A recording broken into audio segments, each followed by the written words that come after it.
नमस्कार. असं बरेचदा होतं, की शरीराचं वजन जे आहे कमी होतं किंवा एखाद्याचं जे वजन आहे, जी हातांची साईज आहे ती जशाला तशी राहते, पायांची साईज आहे जशाला तशी राहते. मात्र पोटाची साईज जी आहे, पोटाचा घेर जो आहे या ठिकाणी वाढत जातो आणि त्या ठिकाणी वेट जे आहे, पोटाचा जो आकार आहे आणि पोटाच्या ठिकाणी जे वेट आहे खूप जास्त वाढतं. असं बरेचदा होतं किंवा एखादा वजन कमी करतो, पण वजन शरीराचं कमी होतं, पण पोटाचा जो घेर आहे, तो थोडा कठीण जातो. हा जो पोटाचा घेर आहे, तो कशा पद्धतीने तुम्ही कमी करू शकता आणि पोटाला पहिल्यासारखं सपाट या ठिकाणी कशा पद्धतीने आणू शकता, करू शकता. तर पोट नॉर्मल जे आहे करण्यासाठी, ओबेसिटीचा जो त्रास आहे, तो कमी करण्यासाठी आपण आज 5 आसनं अशी बघणार आहोत, जे तुमच्या ओबेसिटीचा जो प्रवास आहे, त्या ठिकाणी वजन कमी करण्याचा जो प्रवास आहे, त्यामध्ये तुम्हाला नक्कीच मदत करतील. तर यामध्ये 5 आसन आपण आज बघणार आहोत, जे आसन तुमच्या फॅट बर्निंगसाठी खूप फायदेशीर असणार आहेत. तर हे आसन कोणकोणते आहेत आणि कशा पद्धतीने या ठिकाणी तुम्हाला मदत करतील, हे सुद्धा आपण आज बघणार आहोत. तर नमस्कार, मी राजू भाकड, योगा टीचर तुमचं पुन्हा एकदा स्वागत करतो आपल्या YouTube चॅनलवरती. तर यामध्ये सगळ्यात पहिलं जे आसन असणार आहे, ते म्हणजे पश्चिमोत्तानासन. या ठिकाणी पश्चिमोत्तानासन यासाठी म्हणतो मी, कारण नेहमी या ठिकाणी आपला जो लठ्ठपणा आहे, तो पोटामुळे सुरू होतो आणि जो हा पोटाचा घेर आहे, तो कमी करण्यासाठी या ठिकाणी पश्चिमोत्तानासन खूप फायदेशीर आहे. कारण पश्चिमोत्तानासनमध्ये तुमची जी मंद झालेली अग्नी आहे, त्या ठिकाणी अजून जास्त ॲक्टिव्ह करून या ठिकाणी डायजेशनची जी क्रिया आहे, ती फास्ट करून या ठिकाणी तुमच्या अन्नपचनासाठी मदत करते. आणि अन्नपचन एकदा झाले, की तुमचं जे लठ्ठपणाचं जे लक्षण आहे किंवा लठ्ठपणा ज्यामुळे होतो, ते कारण म्हणजे आपलं पोट आहे लो डायजेस्टिव्ह फायर. जी धीमी झालेली डायजेस्टिव्ह फायर आहे, त्याला अजून जास्त प्रज्वलित करून या ठिकाणी डायजेशन चांगल्या पद्धतीने घडवून आणतं. तर पश्चिमोत्तानासन करण्यासाठी काय करायचंय? तर सगळ्यात अगोदर या ठिकाणी बसण्याच्या स्थितीमध्ये यायचं आहे आणि आपले जी दोन्ही पाय आहेत सरळ या ठिकाणी ठेवायचे आहेत. पाय सरळ ठेवल्यानंतर आपल्याला हात वरती घ्यायचे आहेत आणि ज्यावेळेस आपण श्वास सोडू, त्यावेळेस आपल्याला काय करायचं आहे? हात हात जे आहेत आपल्या पायांकडे घेऊन जाण्याचा या ठिकाणी प्रयत्न करायचा आहे. ज्या पद्धतीने आपण कालच्या व्हिडिओमध्ये सुद्धा बघितलं, की कशा पद्धतीने आपण हे आसन डिटेलमध्ये करू शकतो. तर या ठिकाणी आपल्याला काय करायचं आहे? हात वरती घ्यायचे आणि श्वास सोडत-सोडत या ठिकाणी खाली यायचे. पायांच्या पंजांना पकडण्याचा प्रयत्न या ठिकाणी तुम्ही करू शकता. पायांची बोटे पकडू शकता, अँकल्स पकडू शकता किंवा शिनबोन या ठिकाणी पकडू शकता. पाठीचा आकार असा करू नका. जास्तीत जास्त पाठ सरळ ठेवण्याचा प्रयत्न करा आणि तशाच पद्धतीने खाली जाण्याचा प्रयत्न करा. समोर बघू शकता आपल्या पायांच्या बोटांकडे. पाय सरळ ठेवायचे आहेत. जर गुडघ्यांमध्ये त्रास असेल, पाठीमध्ये जास्त प्रमाणात त्रास असेल, तर या ठिकाणी पायांना हलकसं फोल्ड करू शकता. अशा पद्धतीने आणि या ठिकाणी हे जे आसन आहे तुम्ही अशा पद्धतीने करू शकता. आणि जसं कम्फर्टेबल वाटेल त्या पद्धतीने तुम्ही हा जो डिफरन्स आहे, तो कमी करण्याचा प्रयत्न करायचा.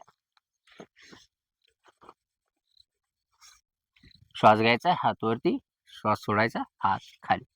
तर अशा पद्धतीने हे जे पश्चिमोत्तानासन आहे, हे आपल्याला करायचं आहे. यानंतर जे दुसरं आसन येतं ते म्हणजे चक्की चालन आसन. आता हे जे चक्की चालन आसन आहे किंवा एक्सरसाइज आहे, ही जी एक्सरसाइज आहे खूप या ठिकाणी खूप वर्षांपूर्वी किंवा आपण ज्याला म्हणू, की ही आपल्या घरामध्ये जर तुम्ही बघितलं ज्या जुन्या बाया आहेत, त्या ठिकाणी सकाळी लवकर उठून सडा-सारून करून या ठिकाणी दळाला बसायच्या. त्यावेळेस त्या दळाला बसायच्या, तर जे दळण होतं ते अशा पद्धतीने चालायचं. हा जो व्यायाम आहे त्यांच्या बघितलं सॉरी बघितलं असेल, की ज्या जुन्या बाया आहेत त्यांचा जो पोटाचा घेर आहे, त्या ठिकाणी आत्ताच्या लोकांसारखा नाहीये. त्या ठिकाणी कारण एक होतं, की त्यांचं जे शरीराची हालचाल जी होती, ही नेहमीप्रमाणे चांगली होती. कारण आता असं झालंय कामाचा स्ट्रेस आहे किंवा काम या ठिकाणी कॉम्प्युटरवरती जास्त आहे, लॅपटॉपवरती जास्त आहे, घरी बसून जे या ठिकाणी काम आहे. तर यामुळे काय होतं, जी शरीराची हालचाल असायला पाहिजे, ती हालचाल या ठिकाणी कमी झालेली आहे आणि याचमुळे ज्या कॅलरी बर्न आपला जितक्या कॅलरी आपल्या एनर्जीच्या बर्न व्हायला पाहिजे, तेवढी जे या ठिकाणी कॅलरी बर्न होत नाही. त्यामुळेच आजचा जो सेशन आहे, आजचा जो व्हिडिओ आहे, खास तुमच्यासाठी आहे. आता हे जे चक्की चालन आसन आहे हे कशा पद्धतीने तुम्ही करू शकता आणि कसं केलं पाहिजे यावरच आपण डिस्कस करूया. तर सगळ्यात अगोदर एक म्हणजे तुम्ही या ठिकाणी पायांमध्ये डिस्टन्स ठेवायचं आहे. अशा पद्धतीने पायामध्ये डिस्टन्स ठेवल्यानंतर पायांची बोटे तुमच्याकडे असतील आणि या ठिकाणी काय करायचंय, हातांची बोटं जी आहे एकमेकांमध्ये इंटरलॉक करायचे. आता काय करायचं, श्वास घ्यायचा आहे आणि ज्यावेळेस आपण श्वास सोडू त्यावेळेस उजव्या साईडला जायचंय. माझी डावी साईड म्हणजे तुमची उजवी साईड, ठीक आहे. तर श्वास घ्यायचा आहे, उजवीकडे जायचंय. त्यानंतर तसंच त्या ठिकाणाहून डावीकडे यायचंय आणि पुन्हा श्वास घेत त्या ठिकाणी पाठीमागे यायचं. जेवढं शक्य होईल तेवढं पाठीमागे जायचंय. श्वास सोडायचा आहे, खाली जायचंय पुन्हा left side, right side, come up. बघू शकता जेवढं जास्त तुम्ही खाली जाल या ठिकाणी तेवढं जास्त फायदा तुम्हाला या ठिकाणी होणार आहे. तुमचं डायजेस्टिव्ह फायर जी आहे, अन्न पचनाची जी क्रिया आहे, चयापचय जी क्रिया आहे या ठिकाणी चांगली होईल आणि वजन कमी करण्यासाठी हा पोटाचा घेर जो आहे तो कमी करण्यासाठी या ठिकाणी तुम्हाला फायदा नक्कीच होईल. तर त्यामुळे पुन्हा एकदा बघा, पाय सरळ ठेवायचे, पाठ सरळ आहे, हातांची बोटे एकमेकांमध्ये गुंतवली आहे. अशा पद्धतीने श्वास घ्यायचा, श्वास सोडते वेळी left side, right side, come up, left side, right side, come up. आता ज्यावेळी आपण परत येतो तर बऱ्याचदा असं होतं की ज्यावेळेस आपण खाली जातो ठीक आहे, पण ज्यावेळेस परत येतो त्यावेळेस आपण काय करतो, हात अशा पद्धतीने मोडतो. तर अशा पद्धतीने हातांना मोडायचं नाहीये किंवा फोल्ड नाही करायचे, तर हातांना सरळच ठेवायचे.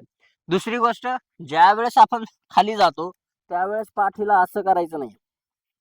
मी तुम्हाला ह्या पद्धतीने दाखवतो, या साईडनं दाखवतो म्हणजे तुमच्या लक्षात येईल.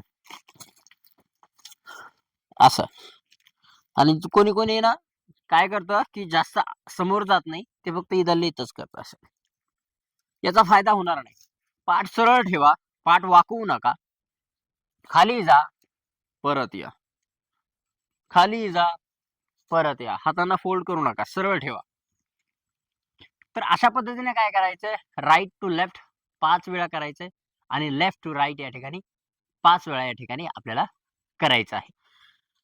तर अशा पद्धतीने जे आहे तुम्ही पोटाचा घेर जो आहे, तुमचा वाढलेला घेर जो आहे या ठिकाणी जो जो फॅट या ठिकाणी पोटाचा जो फॅट आहे तो कमी होत नाही.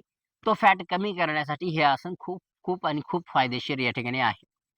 जर तुम्ही घरी तुमच्या जात असेल, जर बाय चान्स घरी जर जातं या ठिकाणी असेल, तर तुम्ही ते सुद्धा ट्राय करू शकता. उजव्या हाताने 5 राउंड करू शकता, डाव्या हाताने 5 राउंड करू शकता. असे डेली या ठिकाणी तुम्ही ट्राय करू शकता. तर अशा पद्धतीने हे जे आसन आहे, ही जी एक्सरसाइज आहे तुम्हाला करायची आहे आणि तुम्ही बघू शकता, की 8 ते 10 दिवसांमध्येच तुम्हाला तुमच्या डायजेशनमध्ये, तुमच्या अन्नपचनाच्या क्रियामध्ये आणि मेन म्हणजे तुमचं जे पोट आहे, जे तुम्हाला इतके दिवस झालं जड वाटत होतं, त्या ठिकाणी तुम्हाला हलकं वाटायला लागेल. तर अशा पद्धतीने हा जो व्यायाम आहे, एक्सरसाइज आहे, आसन आहे, हे करायचं आहे. यानंतर जे तिसरं आसन आहे, जे पोटाचा घेर कमी करण्यासाठी खूप उपयुक्त आहे, ते म्हणजे प्लॅंक पोश्चर. ज्याला आपण फलकासन सुद्धा म्हणतो, फलक आसन सुद्धा म्हणतो किंवा दंडासन म्हणतो. तर त्यासाठी काय करायचंय, आपल्याला अशा पद्धतीने टेबल टॉप पोश्चरमध्ये यायचं आहे. त्यानंतर हळू एक-एक करून पाय सरळ करायचे आहेत. आपले शोल्डर आणि रिस्ट एका लाईनमध्ये असतील. समोर बघायचं हलकसं, जास्त समोर पण नाही, हलकसं समोर किंवा खाली बघितलं तरी चालेल. या ठिकाणी बघू शकता आपले जे कोर मसल आहेत, पोटाचे जे स्नायू आहेत या ठिकाणी ते ऍक्टिव्ह होतात आणि हे एकमेव असं आसन आहे, जे आसन संपल्यानंतरही आपले कॅलरी बर्न या ठिकाणी होत राहतात. कारण बऱ्याचदा आपण असं होतं, की एखादं आसन केलं, आपण जे आसन सोडलं, समजा एखादं आसन केलं आपण, जसं अगोदरचं आसन केलं आपण सोडलं, तर त्या ठिकाणी कॅलरी बर्न कंटिन्यू राहत नाही. पण यामध्ये असं आहे, प्लॅंक पोश्चर ही आयसोमेट्रिक व्यायामामध्ये मोडते. तर ही जी एक्सरसाइज आहे, ही व्यायाम संपल्यानंतर सुद्धा या ठिकाणी कॅलरी बर्न कंटिन्यू ठेवत असते. तर अशा पद्धतीने हे जे आसन आहे, प्लॅंक पोश्चर तुम्ही 1 मिनिट पासून 30 सेकंड्स पासून करू शकता. 30 सेकंद होल्ड करा किंवा 15 सेकंद, 10 सेकंदापासून सुरुवात करा. 10 सेकंद, 20 सेकंद, 30 सेकंद अशा पद्धतीने जो टाईम आहे, या प्लॅंक पोश्चरचा तो वाढवायचा आहे. पण यामध्ये काही चुका या ठिकाणी होतात, ज्या चुका लक्षात आणून देणं हे माझं काम आहे. तर ते काय कोणकोणत्या चुका आहेत आणि काय-काय चुका आपण या ठिकाणी करत असतो, तर ते बघूया. तर एक ज्यावेळेस आपण प्लॅंक पोश्चरमध्ये येतो, त्यावेळेस आपले हिप्स जे आहे, अशा पद्धतीने खाली असतात. ठीक आहे? एक. दुसरं आहे, या ठिकाणी शोल्डर्स अशा पद्धतीने आपण ठेवत असतो. ठेवायचं नाही. दुसरं. तिसरं. तर यामध्ये बऱ्याचदा काय होतं, जे खाली करत नाही, जे हिप्सला खाली करत नाही, ज्यांना जर म्हटलं थोडंसं वरती करा, ते डायरेक्ट अशा पद्धतीने प्लॅंक पोश्चरमध्ये येतात. हे प्लॅंक पोश्चर चुकीचं आहे. ह्या ज्या चुका आहेत, ह्या टाळायला पाहिजे. तिसरं, या ठिकाणी काही जण काय करतात, मॅटच्या बाहेर हात आणतात. का? तर आमचे मॅटवरती हात घसरतात, हातांना घाम येतो, तर त्यामुळे आम्ही काय करतो, मॅटच्या बाहेर हात ठेवतो, असे. तर तसं काही करू नका. तुम्हाला शोल्डर आणि रिस्ट जे आहे, या ठिकाणी एका लाईनमध्ये ठेवायचं आहे. जास्त अंतर घेऊ नका आणि जास्त कमी पण अंतर घेऊ नका. शोल्डरच्या लाईनमध्येच या ठिकाणी आपली रिस्ट जी आहे, या ठिकाणी आली पाहिजे. तर अशा पद्धतीने आपण 3 आसनं या ठिकाणी बघितलेली आहेत. पहिलं जे आसन बघितलं पश्चिमोत्तानासन, यानंतर बघितलं आपण चक्की चालन आसन आणि तिसरं आसन जे आहे प्लॅंक पोश्चर. यामध्ये 2 जे आसन आहेत ते म्हणजे एक चौथं जे आसन आहे ते म्हणजे मंडूक आसन. मंडूक आसनसाठी काय करायचंय तर आपल्याला पहिल्यांदा वज्रासनमध्ये यायचं. वज्रासनमध्ये आल्यानंतर कालच्या कालच्या व्हिडिओमध्ये आपण पाहिलं वज्रासन कसं करायचं. ज्यांना वज्रासन कसं करायचं हे माहित नाही, त्यांनी या ठिकाणी आपला वज्रासनचा स्पेशल व्हिडिओ सुद्धा आहे आणि कालच्या व्हिडिओमध्ये पण वज्रासन सांगितलेलं आहे. तर आता वज्रासन केल्यानंतर तुम्ही या ठिकाणी मंडूकासन करण्यासाठी अशा पद्धतीने बसायचं आहे वज्रासनमध्ये. वज्रासनमध्ये बसल्यानंतर हातांची जी अंगठे आहेत, अशा पद्धतीने आतमध्ये घ्यायचे आहेत. त्यानंतर 4 बोटं असे. अशा पद्धतीने मुठ्ठी बनवल्यानंतर आपल्याला काय करायचं, जे अंगठ्याचा भाग आहे, तो आपल्या नाभीच्या बाजूला ठेवायचा आहे अशा पद्धतीने आणि हात जे आहे अशा पद्धतीने जोडून ठेवायचे. अशा पद्धतीने जोडून ठेवल्यानंतर श्वास घ्यायचा आहे. श्वास घ्यायचा आणि श्वास सोडत-सोडत खाली यायचं. पाठ सरळ ठेवायची, पाठ वाकवायची नाहीये.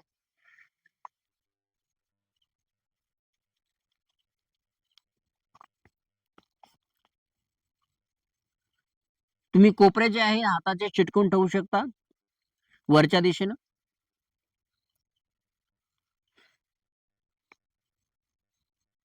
हलकसं समोर बघू शकता.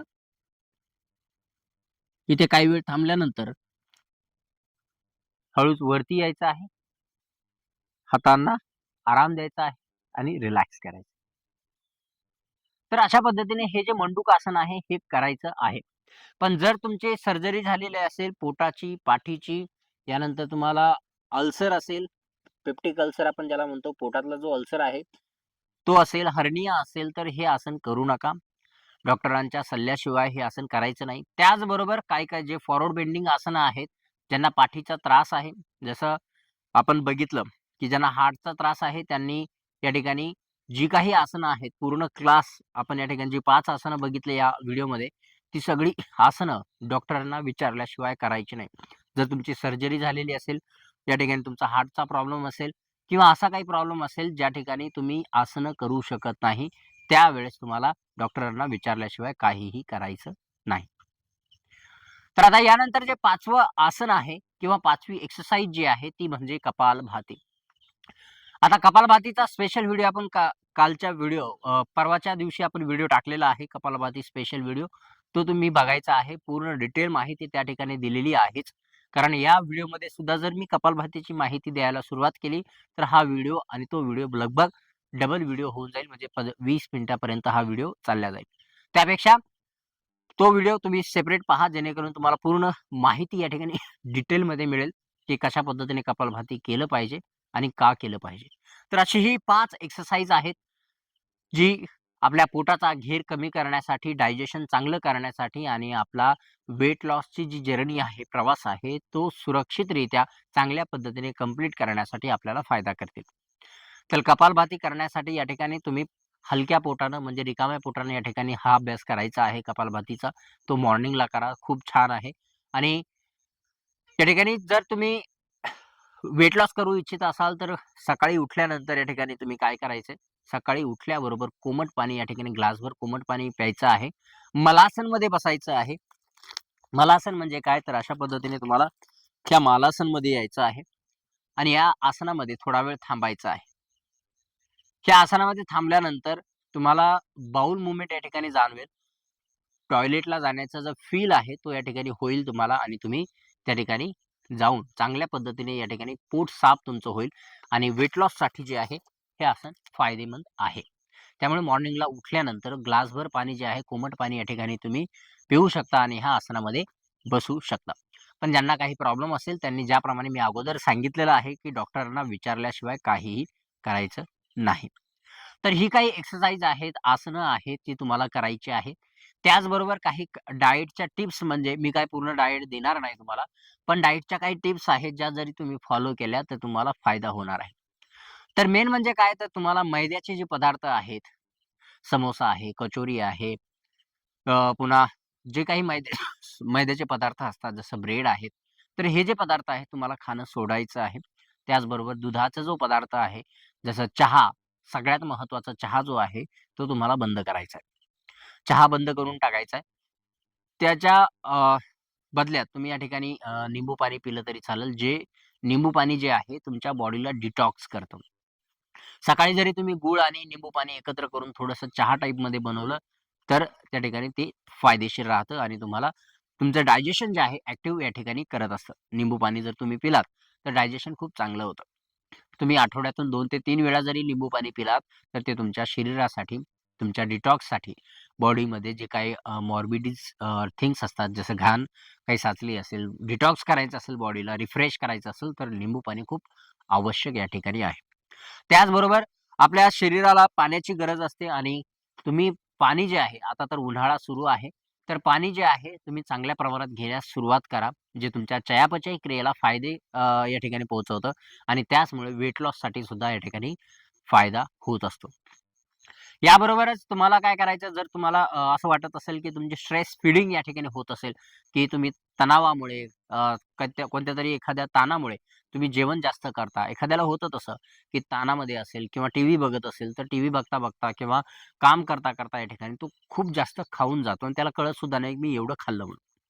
तर त्यावेळेस काय करा तुम्ही, की प्राणायाम जे आहेत आपले अनुलोम-विलोम आहेत, भ्रामरी आहेत, उज्जयी प्राणायाम आहेत. जे काही आपले प्राणायाम आहेत, ते प्राणायाम करायला सुरुवात करा. प्राणायामामुळे काय होतं, की तुमचा स्ट्रेस जो आहे तो कमी होईल आणि जर काही हार्मोन इम्बॅलन्स असेल, तर त्या ठिकाणी सुद्धा तुम्हाला फायदा होईल. त्यामुळे या पूर्णतः आरोग्यासाठी म्हणजे वेट लॉस करणं म्हणजे फक्त शरीरावर लक्ष देणं असा भाग नाही. वेट लॉस करणं म्हणजे तुमच्या मनावर सुद्धा तुम्हाला या ठिकाणी लक्ष देणं गरजेचं आहे. फक्त एका भागावरती लक्ष देऊन होणार नाही, तर तुम्हाला मन आणि शरीर हे दोन्ही सुद्धा तुम्हाला शांत करावे लागतील. आणि ज्यावेळी हे दोन्ही शांत होतील, तर तुमच्या मनासारखं शरीर तुम्हाला मिळेल. तर त्यासाठी हे एक्सरसाइजेस आहेत, प्राणायाम आहेत आणि काही टिप्स आहेत ज्या तुम्हाला फॉलो करायच्या आहेत. तर मंडळींनो, मला खात्री आहे की तुम्ही हे सगळं करून तुमचं वजन जे आहे नक्कीच कमी कराल आणि तुम्ही स्वतःला प्राउड फील कराल. तर भेटूया आता पुढच्या व्हिडिओमध्ये. तोपर्यंत धन्यवाद.